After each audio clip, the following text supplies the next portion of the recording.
নবী হাবিব সাল্লাল্লাহু আলাইহি ওয়াসাল্লামকে লক্ষ্য করে বলতেছেন, হে নবী মুহাম্মদ, ওয়ালা তামুদ্দান্না আইনাইকা ইলা মা মাত্তানা বিহি আজওয়াজাম মিনহুম যাহরাতাল হায়াতিদ দুনিয়া ওয়ালা তামুদ্দান্না আইনাইকা ইলা মা মাত্তানা বিহি আজওয়াজাম মিনহুম যাহরাতাল হায়াতিদ দুনিয়া লিনাফতিনাহুম ফীহি ওয়া রিজকু রাব্বিকা খায়র ওয়া আবকা। আল্লাহ পাক রব্বুল আলামিন প্রিয় নবী মুহাম্মদ সাল্লাল্লাহু আলাইহি ওয়াসাল্লামকে লক্ষ্য করে বলতেছেন, হে নবী, আপনাকে আমি দুনিয়া দিয়েছি ঠিক, আপনাকে আমি দুনিয়ার মধ্যে পাঠাইছি ঠিক, কিন্তু আপনার চোখ যেন প্রসারিত না হয়, আপনার চোখ যেন দুনিয়ার মধ্যে থাকা চাকচিক্য লৌকিকতা এগুলোর মধ্যে যেন আপনার চোখ যেন না হয়। লা তামুদ্দান্না আইনাইক, আপনার দুই চক্ষুকে প্রসারিত করবেন না। কোন জিনিসের দিকে? ইলা মা মাত্তানা বিহি, যে সমস্ত পার্থিব সামগ্রী আমি আল্লাহ পাক রব্বুল আলামিন দিয়েছি, আজওয়াজাম মিনহুম, আপনার স্ত্রীদের মধ্য থেকে হোক অথবা দুনিয়ার মধ্য থেকে যে সমস্ত পার্থিব জীবন পার্থিব সামগ্রী আমি আল্লাহ তোমাদেরকে দিয়েছি, হে নবী, আপনার চোখ যেন ওই দিকে প্রসারিত করবেন না, আপনি ওই দিকে মুখ ফিরাবেন না। শুধু তাই নয়, আল্লাহ রাসূল সাল্লাল্লাহু আলাইহি ওয়াসাল্লাম তারপরে আল্লাহ পাক রব্বুল আলামিন তার বন্ধুকে এই কথা বলার পর আল্লাহ পাক রব্বুল আলামিন বলতেছেন, হে আমার বন্ধু, আপনাকে আমি এই দিকে চোখ ফিরাতে নিষেধ করেছি, এজন্য দুনিয়ার দিকে চোখ প্রসারিত করবে ওই ব্যক্তি, দুনিয়ার দিকে লৌকিকতা, দুনিয়া লোভ লালসা, দুনিয়া কামাই, এটা তো করবে ওই ব্যক্তি। কোন ব্যক্তি? যাদেরকে আমি পরীক্ষায় নিমজ্জিত করবো, লিনাফতিনাহুম ফি, যারা দুনিয়া দুনিয়া চাইবে, যারা দুনিয়া দুনিয়া কামাই করবে, আমি আল্লাহ পাক রব্বুল আলামিন বলতেছি কাল কিয়ামতের ময়দানে আমি তাদের সকলকে পরীক্ষার আওতাধীনে আনবো। লিনাফতিনাহুম ফি, আমি তাদেরকে সকলকে পরীক্ষা করব।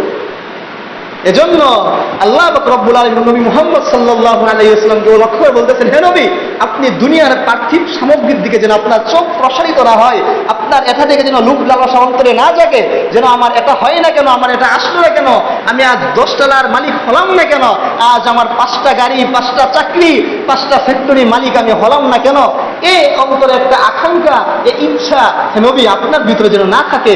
এই শিক্ষা আল্লাহ পাক রব্বুল আলামিন নবী মুহাম্মদকে দিয়ে এই আনেওয়ালা উম্মত, যত উম্মত আসবে সমস্ত উম্মতকে এটা শিক্ষা দিচ্ছে, হে মুমিন ব্যক্তিরা, তোমরা দুনিয়াতে যত কালই থাকো না কেন, দুনিয়ার মধ্যে থাকবা ঠিক, কিন্তু দুনিয়ার মধ্যে থেকে দুনিয়াদার, দুনিয়া চাই চাই চাই, দুনিয়া আমার লাগবে লাগবে লাগবে, এইরকম চোখ যেন, এইরকম অন্তরের ইচ্ছা যেন তোমার না জাগে, এই শিক্ষা আল্লাহ পাক রব্বুল আলামিন দিয়ে দিয়েছে।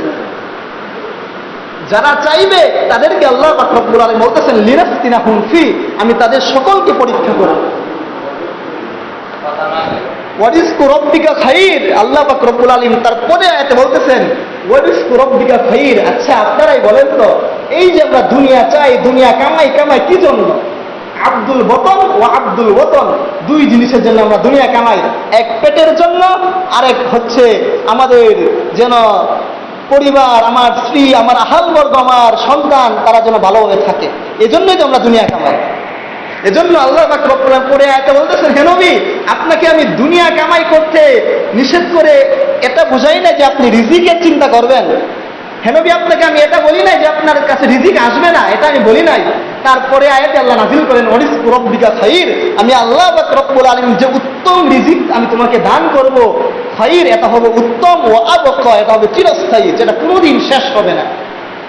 তো আল্লাহ বলতেছেন, দুনিয়াকে, আখিরাতকে সামনে রেখে দুনিয়া কামাবা, ওই দুনিয়া আমি তোমাকে দিব, ওই দুনিয়ার মধ্যে রিজিক থাকবে উত্তম এবং চিরস্থায়ী, যেটা কোনোদিন শেষ হবে না। কিন্তু আজ আমরা আল্লাহর আয়াতকে ভুলে গিয়ে, আল্লাহর হুকুমকে ভুলে গিয়ে, রিজিক চিরস্থায়ী হোক বা না হোক, হালাল হোক বা হারাম হোক, উত্তম হোক বা অনুত্তম হোক, এটার কোনো তোয়াক্কা না করে শুধু আমরা রিজিকই চাই, রিজিকই চাই, দুনিয়ায় চাই, দুনিয়ায় চাই।